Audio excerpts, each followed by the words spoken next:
This program is sponsored by Zad Group.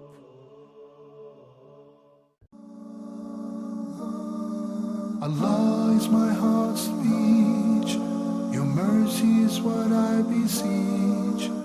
Keep in my heart your remembrance, and in your deen allow me to advance. Help me in my quest, permit me to pass the ultimate test.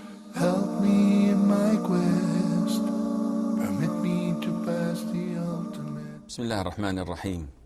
الحمد لله رب العالمين، والصلاة والسلام على المبعوث رحمة للعالمين نبينا محمد وعلى آله وصحبه ومن اهتدى بهديه واستنى بسنته إلى يوم الدين. أما بعد. Dear brothers and sisters in Islam, Assalamu alaikum wa rahmatullahi wa barakatuh, and welcome to this new program of Ask Huda, coming to you live from Jeddah, Saudi Arabia. And until we receive the first caller, as usual, there are a number of emails. Aisha says, in my country, a mobile phone provider offers to their clients such a service. When you have no money on your phone, you can borrow the money from the provider, and the next time you refill a phone balance, they will automatically charge this money from you. But they will also add some extra money for this service. For example, if you borrow $5, they will charge you $6 for providing this service. Is this riba? Or is it just paying for the service they provide? Now, first of all, riba is a major sin. And it is, in essence, borrowing money and paying it back with interest. And there are two types of riba. Riba al-fadl, which deals in the same thing, but something more than the other. And riba al-nasi'ah, which deals with time. So it's time-bound. And there is also riba al-qard, which is dealing with the interest one gets on borrowing something. And it's different than selling and buying, because when you sell a commodity, you actually benefit, and those who make it benefit, and the one who buys it benefits as well. While in riba, it is money versus money. And this is haram. And there are 6 types of things that the Prophet told us they are riba, alayhi salatu salam. And they are divided into 2 categories. Things to do with gold and silver and whatever falls under them, such as banknotes, dollars, euros, reals. And things that deal with eatable items that can be weighed or can be measured by size. And these are wheat, barley, dates, and salt. So these are the 6 types that the Prophet ﷺ said. Now, I'm not going to get into details of riba. You can, inshallah, get more information on islamqa.info, and you can get more information from our series on Umdat al-Ahkam, inshallah. But the questioner put his question in a way, or her question, Aisha put her question in a way that might mislead someone to saying, they are lending you $5 and then they're charging $6, this is riba. This is correct if this is what's happening. If they're lending you $5 and getting $6 in return, this is totally prohibited. However, what the company is doing is totally not related to lending. They are selling you a service, so your contract with them tells or says or states that they charge for every minute 10 cents. This is the norm. But when you are out of balance and you don't have money and you need to make phone calls and you need to buy the service from them, so they're selling it to you, instead of 10 cents, they're selling it to you for 15 cents. And they're not taking the money now, they're taking it later on when you refill or recharge your balance. So this is totally permissible, insha'Allahu Azza wa Jal. Hamza from Saudi. Hello, assalamu alaikum. Salamullah. Hamza, listen to me from the phone and mute your TV, please. Yes, assalamu alaikum, brother. Wa alaikum salam. How are you? I'm fine, alhamdulillah. It's good to have you back after so long. Jazakumullah khair. Brother, I have one question. In a classroom, when the teacher enters, is it okay for the students to get up in giving him respect, or is it against? Okay, I will answer your question, inshallah. Jazakallah. Wa jazakum. Aruj from the Emirates. Assalamu alaikum, Sheikh. Salamullah. I want to first of all congratulate you and all the Muslims on the holy day of 12th Rabiul Awwal. Yeah, okay. Thank you. I want to, my question is, what is the significance of seeing holy and sacred places in your dreams, like the holy Kaaba and the Masjid-e-Nabawi, or, any of the tombs of the Prophet's family members? Okay, I will answer your question, inshallah. Okay, thank you so much. You're quite welcome. Hamza is asking on the ruling that some schools still have. That is, when a teacher comes to the class, all the students, all the pupils must rise and stand up out of respect, out of tradition, out of anything. What's the ruling on that? The Prophet ﷺ told us about the individual who enters. And he said, ﷺ, whoever loves or desires people to stand up for him when he comes in, he should take his seat in hellfire. Which means that this is a major sin, and it is the result of arrogance. So whether you're a teacher, you're a principal, you are a king, you are a prince, you are a leader, if you want people to stand up when you enter, this is a major sin, and it is a sign of arrogance. Now for the students, it's problematic, because they are stuck between a rock and a hard place. If they do not stand, and the teacher or the management of the school are ignorant and do not understand themselves, they would probably reprimand him or punish him. So in this case, if he tried to explain that it is not something personal, it is the law of Allah Azza wa Jal, yet they do not seem to care or pay attention, in this case, I feel out of compulsion, it is permissible for the students to stand up after explaining. Aruj, may Allah reward her, said that she wants to congratulate us for the holy day of 12th of Rabi' al-Awwal. And first of all, Jazakumullah khair for this kind of greeting. But, as it's our methodology in this program, and inshallah in all our Huda's channel programs, that we refer back to the Quran and Sunnah. So whatever is in the Quran and the Sunnah, and the doing of the companions, may Allah be pleased with them, we do it without any questions asked. But if something is not, then we have question marks, whether it is an innovation or not. So today is 12th of Rabi' al-Awwal. The majority of the Muslims believe that the Prophet ﷺ was born on this day. So they commemorate this day, some of them celebrate this day, some of them consider it, as Aruj said, a holy day, needs to congratulate people about it. However, the scholars differed.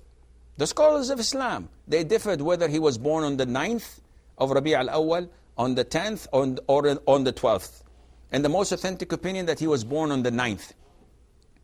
But let me consider him was born on the 12th. May Allah, peace and praise be upon him. However, the consensus of all scholars of Islam, all Muslims agree and say that the Prophet ﷺ died on this day, on the 12th of Rabi' al-Awwal.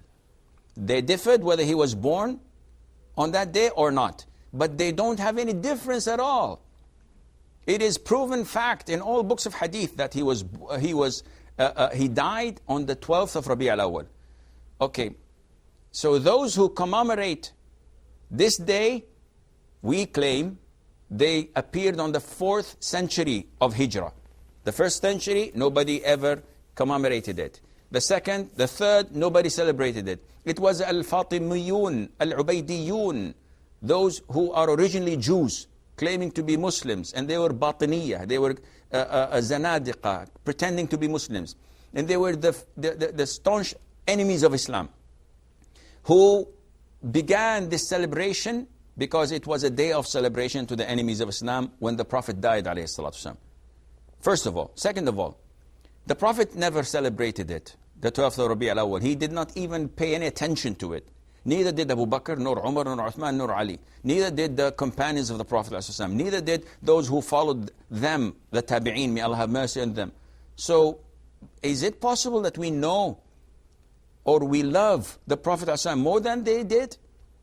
The Prophet ﷺ told us about Monday that it was a day he was born in, that's why he's fasting it. And because it was revealed first to him on Monday. So he's commemorating Monday by fasting it. Never ever he did this every single year on the 12th of Rabi' or on the 9th of Rabi' or on any day. Therefore, such days we have to avoid. Our love to the Prophet ﷺ is not like the Christians. We portray our love to him on Christmas Eve. And we know what they do on Christmas Eve. Our love to the Prophet ﷺ is portrayed 24/7 throughout the whole year, by implementing his sunnah, by spreading his knowledge, by teaching the hadith and the way that he lived and communicated and treated all the different levels of the society and the community. Going back to your question, Roj, seeing holy places in dreams might have significance, but if someone is asked about something he does not know, he has no other option but to say, I don't know. I could tell you a lot of explanations, but it is my duty as a Muslim, when I'm asked about something I have no knowledge of, and I say, I have no knowledge. Dream interpretation is not a science that is given or that is studied. It is a gift that is based on a number of things that Allah gives a person. I'm not one of those, so I'm afraid that I'm unable to tell you what it means. Fattum says, Sheikh, I'm suffering from bad thoughts. What can I do? Sometimes it's so difficult for me and I end up crying. Fattum, who do you think these thoughts come from? Is it from the angels who are supposed to be protecting you? Is it from the angel that Allah has appointed so that he would order you to do good things and righteous things? Or is it from shaitan? Definitely, without any questions, you will say that this is the whisperings of shaitan. And I could not agree with you more. It is definitely shaitan. So, why do you open the door for him to play with you like this? Why do you allow him to make you cry, to depress you? All of these are from shaitan, and you should avoid anything that opens the door for such whispers. So what do? I get these bad thoughts. Think positive thoughts. If you keep on thinking of dying and losing a loved one, tell them, well, it's been written 50,000 years before Allah created the creation. So inevitably it's going to happen. So as long as I know that whatever Allah decreed will happen, then I'll have full and complete trust in Allah Azza wa Jal. Worrying would not help. If these bad thoughts about your rizq and your provision, Allah Azza wa Jal gives rizq to animals, insects, fish, birds, all of His creation, without them having any degrees or without them having any experience. It is Allah the provider. So have your full trust in Allah. If these doubts are in the Quran, in the Sunnah, in Allah the Almighty, in religion, go back to the Quran and Sunnah. Recite Qul Huwa Allahu Ahad, Allahu Samad. Recite the Quran with conviction. Read the seerah of the Prophet ﷺ, and you will get all your worries far away from you, inshallah. Abu Hamza from Saudi. Abu Hamza, listen to me from the phone and mute your TV, please. Yeah, Assalamu alaikum, Sheikh. Assalamualaikum wa barakatuh. Sheikh, I have a small question. Actually, one of my close relatives, their business is, building banks. And I'm 100% sure those banks in India, they are dealing with interest, for sure. So, is it permissible to participate? Because he is a contractor, a civil contractor, and he is building the banks. is it good, or we should advise him to leave this business and switch to some other business? Thanks a lot. Thank Okay, you. I will answer your question, inshallah. Thank you. Abu Hamza's question is straightforward. Civil contractor, they give him a contract, he builds buildings, whether it's a mosque, whether it's a synagogue, whether it's a temple, whether it's a bank, whether it's a brothel, whether it's a bar, he just builds it. So is it permissible? Any Muslim on the street, any layman would tell you definitely not. If he is contracted to build a mosque, mashallah, this is halal. If he's contracted to build a residential building, this is halal. A mall, shops that sell halal things, this is halal. But when he builds something that is utilized and he knows that it will be utilized for haram, this income of his is haram. So definitely you have to go and advise him and remind him of Allah Azza wa Jal. Today is dunya, tomorrow is akhirah. Today is enjoying life, tomorrow is paying for what you have enjoyed severely. May Allah make it easy upon all of us. So definitely you have to give him an advice. Noor says, my mom spends time reading the Quran on water and asks my sisters and I to drink it. She does this ruqya for protection. And I don't believe in this, and she now is angry and stopped speaking to me and decided that I am not a Muslim. What to do? What's your advice? First of all, what you're doing, Noor, is correct. That is, ruqya is for healing an existing illness, not for protection.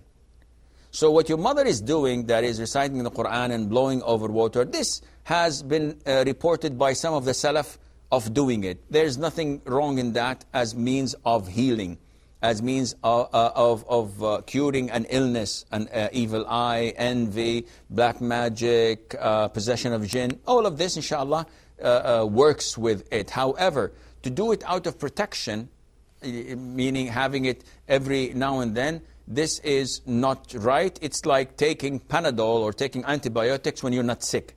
This would make you sick. So definitely this is not right. But if it reaches the level where your mother is so upset to the extent that she may not talk to you or thinks that you are not a Muslim, no, in this case, drink it. It's not, inshallah, going to harm you because you're not believing that it has any effect on you because you don't have anything wrong with you. And try your level best, always, Noor, and all our viewers. Try to be as diplomatic as possible with your parents.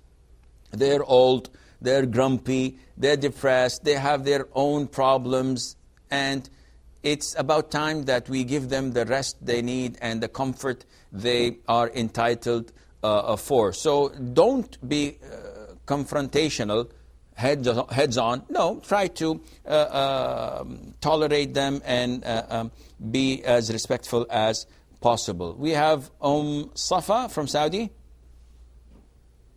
Hello, Salaam Alaikum. Salamtullah. Sheikh, I have a small doubt. Sheikh, we happen to borrow a sum of money from a relative of ours. Me and my husband, both of us are employed. And we promised to give it within a stipulated period of time. Or rather, we did not promise him any time of returning it. But it so happened that my husband lost his job, and now we are in a tight situation and unable to return the money. This relative of ours, he's fine with the delay, but he does seem to be upset sometimes when we see him that we don't return the money. The last option I have is to take a loan from a bank with interest to return this sum of money. Am I permitted to do this or not? Okay, I will answer you, Safa. Okay, Sheikh, thank you. Javeed from Saudi. Yes, Salaam Alaikum. Salamtullah. I'm Javed from Saudi Arabia. Yes, what's your question, Akhi? Yeah, my question is that I want to ask you that this for the Islamic banking. Okay. If we keep our money like a saving account, so they give you after a month they give you some amount, like you say this is the profit. But we have some confusion that the bank is saying that this is the Islamic bank, so they are doing the business. So this is not, according to Islam, not a riba. This riba-free banking. Okay. So I want to ask you this one. This I have some confusion for this one. That is it this riba or what we can say for this one? Got your question. Halal or what? Got your question. Any more questions? No, thank you very much. You're quite welcome, Akhi. Safa from Saudi Arabia says that they borrowed money from a relative, her husband lost the job, and now they cannot pay back. And they can see in the face of the relative that he is annoyed, he's upset. He has all the right to be so, because he wants his money back. So she's saying, can I borrow money with interest? And the answer is definitely no. It is totally prohibited for you to pay interest to a bank, because this is riba, and it is one of the major sins in Islam. What to do? Be tolerant. Give this relative of yours good words, saying, Jazakallah khair for waiting. You know our condition. We will try to pay off your money, let's say, like over a period of 20 months. We will pay it to you in installments. And you have to try to reschedule it, but you have to return it as it is. And he is obliged in Islam to wait, because this is what Allah Azza wa Jal ordered him in Surah Al-Baqarah at the very end. If he is a person in need, he has to appoint time and wait until you find money to pay him off. Muhammad from Saudi Arabia. Muhammad? Yes, hello? Yes, Muhammad. Assalamu alaikum. Salam to Allah. Can I ask the question now? Yes, Yahi. Okay, I have the question. If a person dies away from his birthplace, example 100 kilometers away, and is being buried in that place, then he or she will get bigger place in Jannah. Is it true? Please explain. We heard it from someone. I will answer your question, inshallah. Thank you.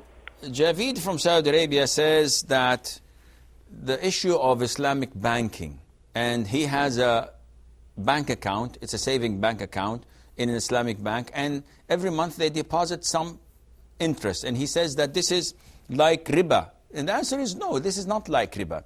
If the bank is Islamic, it has a Sharia board, and it has a committee that overlooks and audits all the work of the bank to check and spot check whether it's Islamic or not, then whatever they give you in your saving account is inshallah halal, because they take the money that people have deposited and they build buildings and they buy commodities and they sell and they have transactions, and whatever profit they have, they share it with those who have saving account. And this is halal inshallah, providing that they are an Islamic bank. Muhammad from Saudi Arabia, he says that it's common that whoever is buried away from his hometown, that he would get a bigger place in Jannah than a person who is buried in his hometown.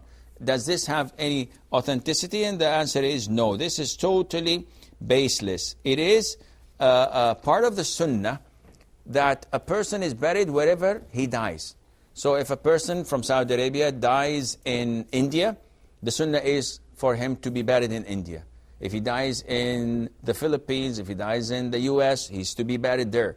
What people are doing nowadays, transporting the body of the deceased after his death to his country, and what surrounds this journey, hardship and the decay of the body and so many trouble resulting out of that, this is totally unlike the sunnah. And it shouldn't be like this. Wherever you die, let them bury you. There's no point transporting someone to his birthplace. Not only that, some people even make in their will that if I die in Jeddah, you have to bury me in Mecca or bury me in Medina. And all of this is not part of the sunnah, and Allah Azza wa Jal knows best. Abdullah says, if an unmarried man cannot take care of his family and pay his debt due to poverty, and he knows a wealthy religious woman who is looking for a husband and is willing to help her husband financially, is it obligatory upon him to propose to her or accept her proposal if she asks, or at least look for other wealthy wives like this? Akhi, it seems that you're making a business out of this. Yani, if there's a wealthy religious woman who is willing to take care of you, you've got it made. The Prophet said, ﷺ, that a woman is being sought after for her beauty, for her wealth, for her lineage, and for her religious practice. So if she has 2 of 4, wow, you've got it made. If she is a practicing Muslim and wealthy and she's willing to help you with the expenses, this is mighty fine. But to look for other wealthy women, now this is a little bit awkward. You are not seeking marriage, you're seeking their wealth, and this is not very dignifying for a man. You should not expect a woman to support you and give you dowry maybe, or maybe open a house for you and pay off your debts and take your children to school, private schools. What kind of a man is this? No, this is not right. But if you find a righteous woman who is willing to help, then jazakallah khair. Ibrahim from Saudi Arabia? Yes, sir. Yes, akhi. Yes. Sir, this is my question, sir. Okay, sir? Yes. This is my question, sir. But my question is... Akhi, mute your TV and listen to me from the phone. Yes, sir.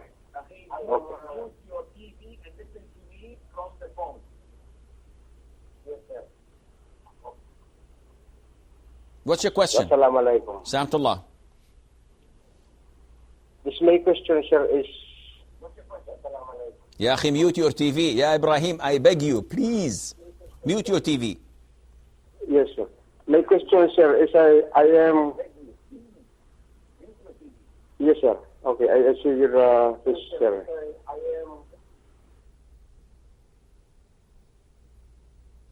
Yes, akhi, what's your question? Okay, Ibrahim got mad of us and he left. Okay, Rahil says, how to love non-Muslim parents who keeps on justifying wrong, do wrong, condone wrong, how to live with a family like this. Very simple. Tolerate them. Akhi, you are not in paradise. You are in this life. You are in dunya. So you get sick, someone bashes your car, you get fired, you have a lousy manager, you have terrible subordinates, you have neighbors who are so awful, you have a nagging wife, you have disobedient children. This is life. You are examined, you are tested by Allah Azza wa Jal. So you have to either pass the exam or fail. Now, when you have such non-Muslims, parents, what does Allah tell you to do? You have to respect them. You have to obey them. You have to tolerate them, but do not obey them when it comes to issues of shirk or kufr. So be kind to them. Be diplomatic to them. Know that this is like praying night prayer. It's like fasting, Ramadan, etc. So this is a form of good deed that you have to pay attention to.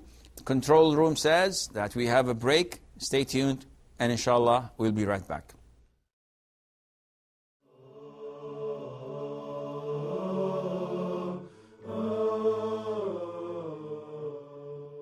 يا ذا الجلال والإكرام يا حي يا قيوم لا إله إلا أنت سبحانك إنا كنا من الظالمين اللهم أحسن عاقبتنا في الأمور كلها وأجرنا من خزي الدنيا وعذاب الآخرة برحمتك يا أرحم الراحمين اللهم أصلح لنا ديننا الذي هو عصمة أمرنا وأصلح لنا دنيانا التي فيها معاشنا وأصلح لنا آخرتنا التي إليها معادنا واجعل الحياة زيادة لنا في كل خير واجعل الموت راحة لنا من كل شر اللهم انصر دينك وكتابك وسنة نبيك وعبادك الموحدين.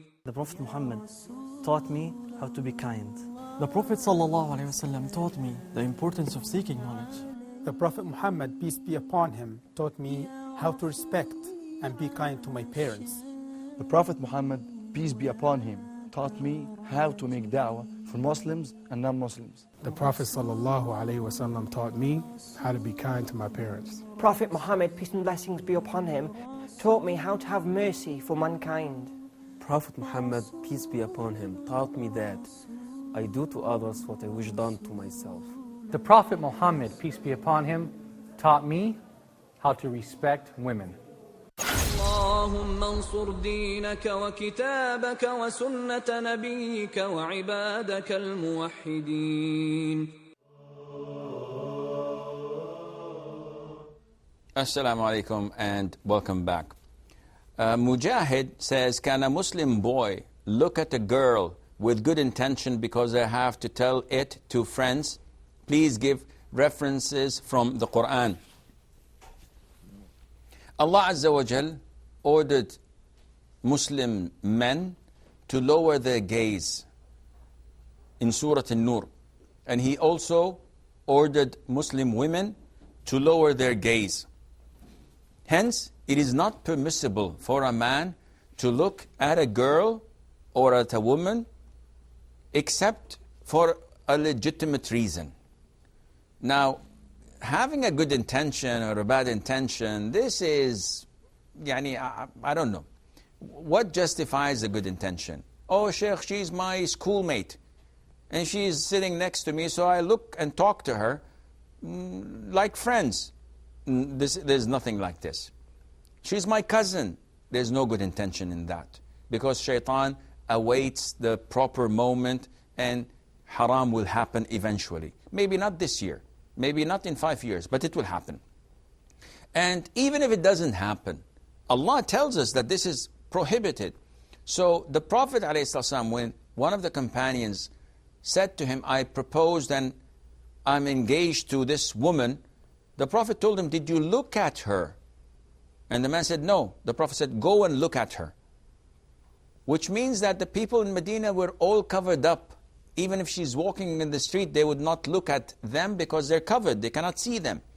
So for the purpose of marriage, if you want to marry a woman, it is permissible for you to go, it is recommended for you to go and take a look at her, speak with her in the presence of her guardian, in the presence of her father, for example. This is halal. Now, to casually look and have good intention, as people say, there's nothing as such. We don't know of anything as such except for someone who has a problem with his hormones. So yes, if you say, no, Sheikh, I feel okay, I have no problem. They're my colleagues, I've been working with her for 10 years at the same office, sitting 8 hours a day, and we have no feelings against one another. What is this? What are you talking about? If you don't have any feelings, there's a problem with your hormones, because this is human nature that Allah Azza wa Jal has created in all of us. So the answer, Akhi, to answer your question, definitely this is not permissible. And you may not have such a good look or even such a friendly look with good intention unless it's a legitimate reason. If you're a doctor, you have to look at your patient, but only at the place where you want to treat. If you are selling someone and you want to know that person, she may unveil her face, or if it's already unveiled, you may look at her so that when she comes in a week time and she says that there's a problem with the goods, you can identify her, etc. Other than that, the answer is no. Farhat from Saudi Arabia. Assalamu alaikum wa rahmatullah. Assalamu wa barakatuh. Sheikh, I wanted to ask one question. We do parda with, from all the non-Muslims, but it is not possible for us to do it with our brother-in-law, as is a joint family, my husband's younger brother. So in this case, what do you recommend? I didn't get your question from the very beginning. What was the question? Hijab, parda, hijab. Okay. We do it from all the non-Muslims. Okay, except your brother-in-law. Yeah. Okay, I will answer the question. Because ours is a joint family, so it is not possible for me to take the hijab the whole day in the Okay, house. I will answer your question, inshallah. Jazakallah khair. Wajazaki. Farhat's question is a very common and usual question. Unfortunately, a lot of the people in the subcontinent live in joint families. And this is good in a sense for the parents, but it is bad for the daughter-in-law. Especially if there are other siblings of the husband living alone. So, first of all, it is the God-given right to the woman to have her separate quarters. Islam demands that a wife has her own quarter, even if it's a bedroom and a bathroom and a small kitchenette isolated from the whole house. So nobody enters there without her permission, and she can do whatever she wants there without being exposed to the rest of the family. Second of all, if she, out of her own goodwill, agrees to live with the parents, may Allah reward her for that, it is not permissible at all to mix with the brother-in-law, or to take off her hijab, or to be immodest in front of him, because he's a total stranger. Not only that, he is worse than a total stranger. You see, if I come to the house, she will be protective of me more than she is from her brother-in-law. Your husband would be protective of me and more jealous of me than of his brother-in-law. This is why in the Sahih, the Prophet ﷺ gave a strong warning when he addressed the men and said, do not enter upon women. إِيَّاكُمْ وَالدُّخُولَ عَلَى النِّسَاءِ. Do not enter upon women, meaning those who are not mahram. Do not enter upon your mother, your sister, your wife, your daughter, your aunt. No. So any woman who is a non-mahram, do not enter upon them. So one of the companions, may Allah be pleased with them all, said, O Prophet of Allah, what about al-hamu? Al-hamu refers to the uncle of the husband, the brother of the husband, the relative of the husband, whom the husband usually trusts a lot. So the man is saying, okay, Prophet of Allah, he's my brother. I trust my brother. I know my brother. The Prophet said, Al-hamu al-maut. 2 words, which translates to your relative is equivalent to death. If you want death to come and visit your wife, visit your mahrams, then let the non-mahram mix with them. This is a very strong warning from the Prophet ﷺ. So it's not my ruling. I didn't make it up. This is the ruling of Islam. This is the teaching of the Prophet ﷺ. So definitely you have no excuse. Shaykh, what to do? My husband forces me. My parents-in-law are taunting me. And this happens when the mother and father-in-law are ignorant, are people from the dark ages. They have no knowledge in the Quran, nor in the Sunnah. All what they want is what's in their head to be implemented in the house. So the mother-in-law, because she was taunted by her mother-in-law when she first got married, because she worked as a servant to her sisters-in-law and she wept the house and cleaned and did the dishes and cooked. Now she wants to experience the same power and control over her daughter-in-law. Don't you fear Allah Azza wa Jal? Don't you have daughters of your own? Would you like your daughters to work like this? So definitely, this is a long topic, and you have to be diplomatic, you have to be wise, you have to weigh the consequences, you have to sit with your husband and tell him that these are your rights, and you fear that Allah would punish him severely for not giving you your rights. Now, Khadija says that when it comes to religious duties, I mostly only do the fard things, such as my daily 5 prayers and fasting Ramadan. Otherwise, I spend my time between my prayer just playing with the kids, teaching them. Then my evenings are spent dressing up for my husband, making him tea, etc. Things to make him happy. Am I enjoying life too much? I don't want to go to hell.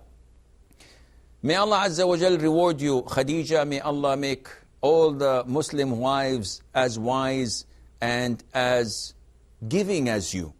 What you are doing with your children, what you are giving and doing with your husband is a great form of worship.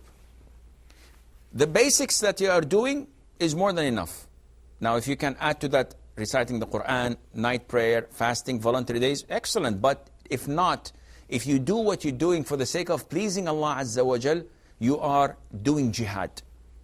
Striving to please your husband in halal means and giving him his comfort zone. Striving to upbring your children in an Islamic way, feeding them, clothing them, taking care of their studies, and putting some Islamic etiquettes in their life. This is jihad. So to say that, am I enjoying life too much? This is the halal enjoyment that Allah Azza wa Jal reward you for. Keep up the good work and try to balance. Don't just be content of doing the 5 fards because you don't know whether you have missed something or did not concentrate enough. Try to add some voluntary prayers every now and then, and inshallah you are in good hands. We have Asra from Saudi. Assalamu alaikum. Salamullah. Sheikh, I wanted to ask about my dreams. My aunt keeps coming in my dreams often. Okay. She's no more. She used to live in Makkah. Right now I'm in her house. So she used to live in Makkah, and she's my mother's brother's wife. Okay.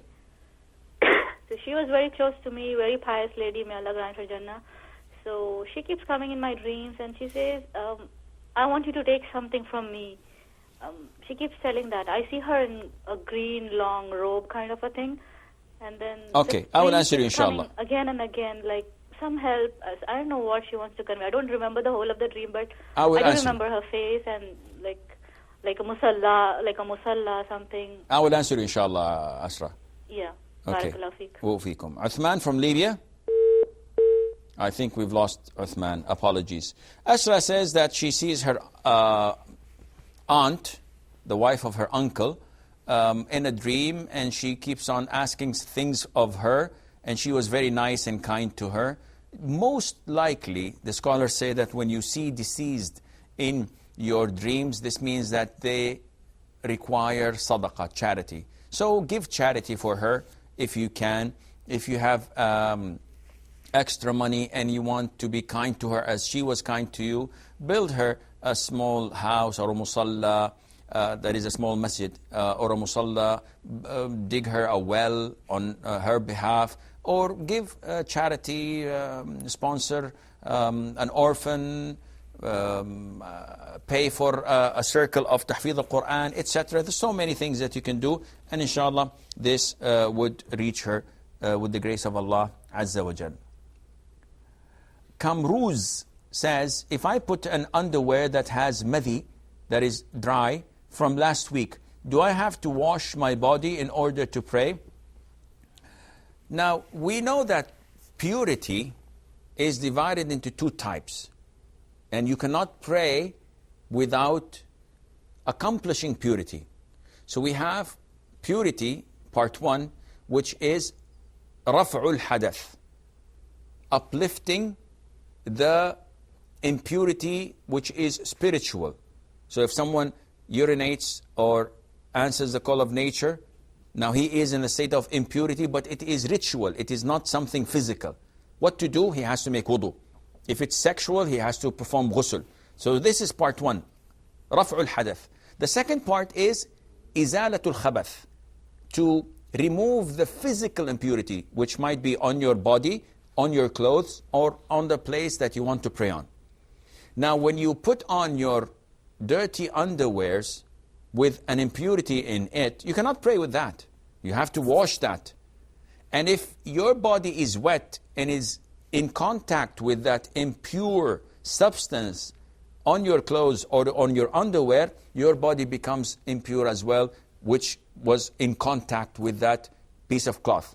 So what to do? You have to wash that area and you have to wash your underwear, otherwise your prayer would not be valid. Basira from Saudi. Assalamu alaikum, Sheikh. Salamtullah. Please, I have 3 questions.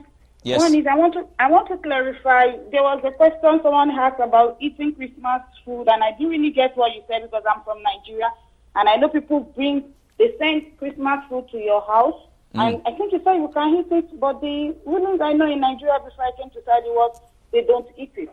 That we shouldn't eat the Christmas food or New Year food. Then the second question, did you get that? Yes.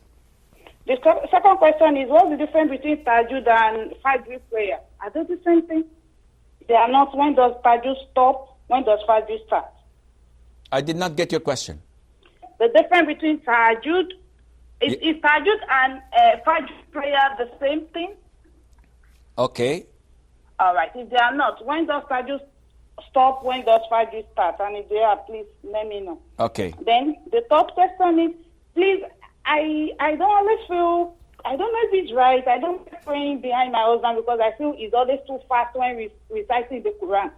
It's always like, I feel, did he pronounce this alphabet well? Is he reading it well? So I'm not always comfortable when I'm praying, but I don't know if it's right for me not to if I do that because of I'm scared of the way he pronounced and all those stuff. I don't know if it is right. Yani, are you asking about if you pronounce the words of the Quran and you think you made a mistake? Yes. Okay. Yes.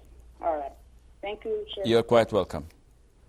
Okay. Our sister Basira from Saudi Arabia, she says that in Nigeria, when some Christians give them the food of Christmas, they do not eat it. And we've said this so many times. Celebrating Christmas, New Year's, Halloween, Easter, Thanksgiving, etc. is all prohibited. We cannot participate. We cannot congratulate them with it. This is their festivals. Let them celebrate them on their own. We don't interfere. This is up to them. But we do not congratulate them. And if they say that to us, we don't say it back. So, Happy New Year. Oh, Happy New Year to you. Merry Christmas. Merry Christmas to you. Enjoy your holidays. No, we don't say this. So, what happens if they give us food? Now, the food itself is halal. Whether it was for that celebration or for any other feast, as ingredients is halal. So, if they give you an apple, it's halal. I'm not celebrating it. They're bringing it to my home. If they bring me a birthday cake, for example, birthdays are haram in Islam.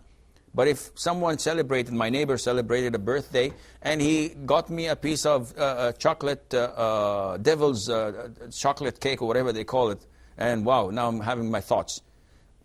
What to do? I'm in my home, no problem, accept it. The only prohibition is that if you share the food with them, eat with them, this is part of celebrating it. Or if the food has meat in it. Now, there's a possibility that the meat was slaughtered for that celebration or for that god or for that whatever. And in this case, this makes it haram. She says what the time between tahajjud, night prayer, and fajr. You can pray since you wake up until the adhan of fajr. The minute the muadhin says Allahu Akbar for the adhan of fajr, this ends all night prayer. You cannot pray night prayer or witr or whatever. And this is a time where you refrain from eating or drinking if you want to fast. So it announces the break of dawn, the adhan. After the break of dawn, you cannot pray tahajjud and you cannot eat and drink if you're fasting. Before that, it is permissible for you. And she says that every time I want to recite the Quran, I'm scared. I'm terrified. Shaitan comes to me and say, oh, maybe you're making a wrong pronunciation. Maybe it's not pronounced like this. Have no worries. Shaitan was never a good advisor to us. So ignore him totally. As long as this is the best you can do, Allah will only question you about your best. Now, if you're lazy and if you don't want to learn and you could care less if it's this or that, you just say it however it is. No, this is haram.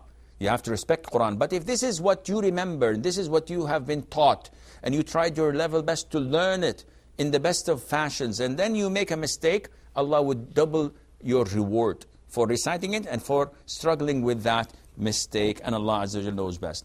Kabiro from Nigeria. No. Yes, Kabiro, what can I do for you?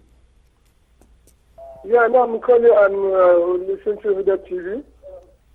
Yes, Akhi, I'm talking to you. What's your question? Yeah, let me meet my TV. Do you have a question? Yeah, my question is, I have a wife, Okay. but always she don't want to obey me. So what ways could I follow to make her happy, to make her to obey me, and to have a peace in my house? Okay. I will answer your question, inshallah. Thank you. You're quite welcome, Akhi.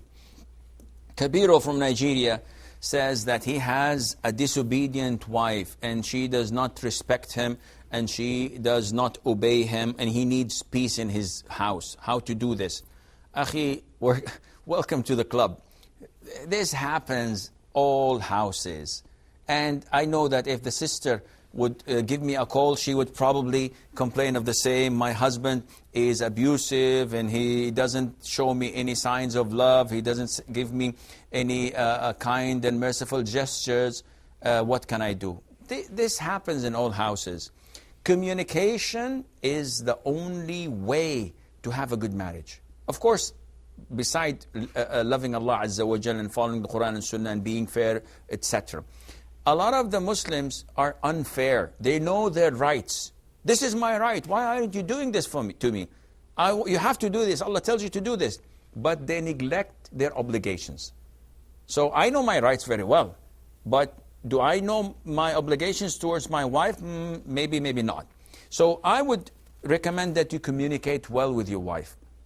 And do check and balance with your own shortcomings. Am I doing and giving her my obligations? Her obligations upon me? Am I doing my duties towards her? Am I being this and that? If yes, and the shortcomings are from her, try to communicate, advise. If this doesn't work, involve her father. Involve her elder brother and tell them to discipline your daughter because this is not ending well. And they should know that you have tolerated a lot. And inshallah things would move on. Muhammad from Saudi. Muhammad. Hello, assalamu alaikum, Sheikh. Salam wa rahmatullah. My question is that is it necessary to sleep or is it necessary to sleep before performing the tahajjud prayer or can we just directly perform it after? Okay, I will answer you. Perform it without sleeping. Okay. Any more questions, Muhammad? No, thanks. Okay. Tahajjud is part of night prayer. And the difference between it and night prayer is that night prayer is general. So whatever you pray after Isha prayer is called night prayer. So you pray at 8 o'clock, 9 o'clock, 10, 1, 2, 3. This is all called night prayer. If it so happens that you sleep and you wake up before Fajr and you pray, this is known as Tahajjud. So if a person says, Sheikh, I don't sleep the whole night until I pray Fajr, am I deprived of Tahajjud? The answer is no, you can pray at the last third of the night, but definitely the reward of a person who went to sleep and fought his desire to be in bed and woke up to pray is greater than someone who is already awake, probably playing PlayStation or answering emails or just sitting with the missus.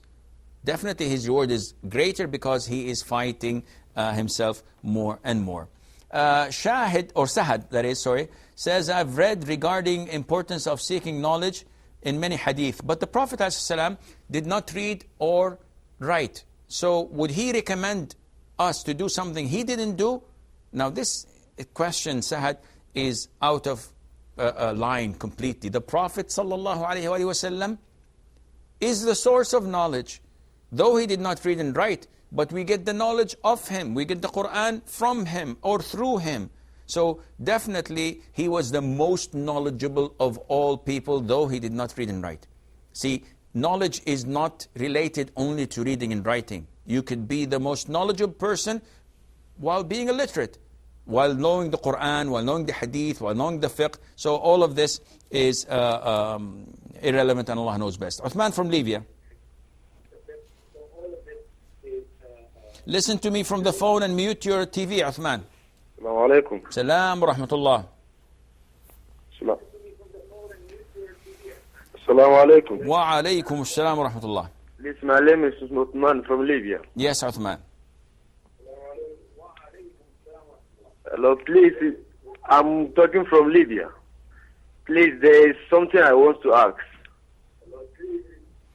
Akhi, mute your TV. Mute your TV and listen to me from the phone. There is some woman I want. Okay.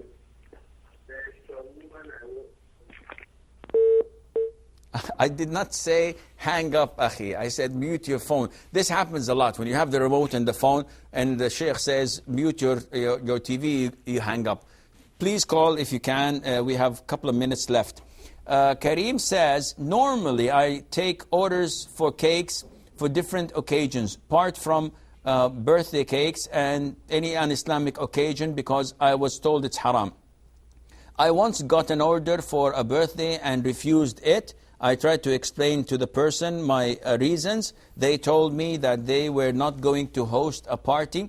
They just want to give the cake to the child as means of making the child happy. Is it allowed? Will I be sinning? If it is not for the purpose of birthdays, it's just a cake, then yes, you can do it. But if they tell you it's today his birthday and we're giving this cake to him to be happy, you should not be part of that. Awal from Nigeria. Mute your TV, please, and listen to me from the phone. Awal. Assalamu alaikum wa rahmatullah. Wa alaikum assalam wa rahmatullahi wa barakatuh. Alhamdulillah, my Awal from Nigeria, sir. Yes, sir. We are highly appreciating your efforts and we are understanding seriously your contribution towards Islam. But what I want to add or to ask is, based on what you have explained in respect of allowing your brother to enter your house or relative and what have you, in our society, honestly, even though it's not allowed or permissible in Islam, but there is a serious challenges for you disallowing or, protecting your brother to enter into your house. I know it's not permissible, and even, I don't know, is it out of ignorance or what? I don't know, but there is serious challenges in this regard. Saying your brother should not enter your house if you are not present in the house, you cause a lot of, issues among the parents and the relatives. Some, they were even saying that you are neglecting your relatives. Why did you allow? Okay, why did you? Prevent your brother, as in your own blood brother, to enter into your house because you are not there. But they should understand that it's not allowed in Islam. So anything, Islam should come first before anything else. Okay, so I will answer you. Well, I got your question loud and clear. First of all,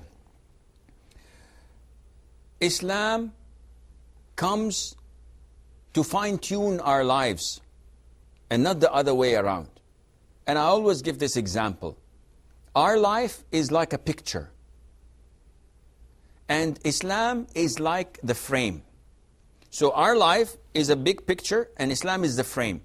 A proper Muslim gets the frame, which is Islam, puts it on the picture and cuts all edges so that the frame fits the picture. Now Muslims are doing the opposite. They bring the frame, which is Islam, and when they see that it doesn't fit their lives, so they want to customize the frame to fit their lives, and this cannot be. So they start breaking this edge and duct taping the other one and breaking here and breaking there, put some shoe glue to fix this and that. This doesn't work. This is a mutilated Islam. This is not the religion of Allah. We have to make the traditions, the customs fall under the umbrella of Islam, not the other way around. It all should be channeled through Quran and Sunnah. So if my parents, if my relatives, how dare you, how do you do such a thing, your blood relative does this and that, I tell them with all due respect, Quran and Sunnah prevail. It is not what you guys think or believe. I personally, Asim al-Hakim, know incidents where the brother-in-law had relationships with his sister-in-law because of doing so many things that were out of the line of Islam. When you break the law of Allah Azza wa Jal, when you start to compromise the religion of Allah, This what happens. Women are weak. Men are weaker. Shaitan is there. The Prophet says, whenever a man is alone with a woman, the third one with them is shaitan. What would shaitan say? Remember Allah. Take the Quran and read it. Do this. Definitely not. He would beautify her in your eyes and beautify you in her eyes, and the inevitable would happen. So my friend Awwal, go ahead and defy the whole society as long as it pleases Allah the Almighty, and Allah Azza wa Jalla knows best. This is all time we have. Until we meet next time, next week, I'll leave you fi amanillah. Wassalamu alaikum wa rahmatullahi wa barakatuh. Allah is my heart's speech. Your mercy is what I beseech. Keep in my heart your remembrance, and in your deen alone